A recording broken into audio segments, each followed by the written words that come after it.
Hello learners, আসসালামু আলাইকুম। আপনারা দেখছেন ইব্রাহিম 360, সাথে আছে ইব্রাহিম। আজকের টিউটোরিয়ালটির মাধ্যমে আমরা ক্লাস 6 এর ইংরেজি চ্যাপ্টার 5 এর 5.5 যে অ্যাক্টিভিটিসটা আছে এটা সমাধান নিয়ে আলোচনা করব। চলুন শুরু করা যাক।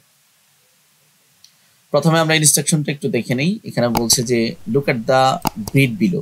এখানে নিচে যে গ্রিডগুলো আছে Anamika, father, mother and brother, এগুলোর দিকে তাকাইতে বলছে এবং কি বলছে যে no household course or chores Anamika's family. Chores. Read the passage again and put tick.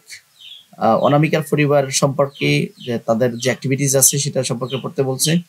প্যাসেজটা আবার পড়তে বলছে এবং বলছে যে tick to show who does the work. কে কোন কাজটা করে এটা টিক দেওয়ার জন্য বলছে। And use full sentence to describe the grid in pair. এবং ফেয়ারে কাজ করার ক্ষেত্রে আমরা ফুল সেন্টেন্স ডেসক্রাইব করা one is done for you.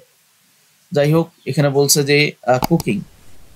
এখানে বলছে যে কুকিং কে করে, এগুলো হচ্ছে গৃহস্থালী কাজ। এই যে কাজগুলো আছে এগুলো হচ্ছে হাউস হোল্ড অ্যাক্টিভিটিস। এখানে প্রত্যেকের নাম দেওয়া আছে। অনামিকা কোন কাজ করে, ফাদার কোন কাজ করে, মাদার কোন কাজ করে, ব্রাদার কোন কাজ করে। তাই এখানে বলছে কুকিং, রান্না করে কে, রান্না করে ফাদার, মাদার। ওয়াশিং ক্লথস কে করে, অনামিকা, ফাদার, মাদার।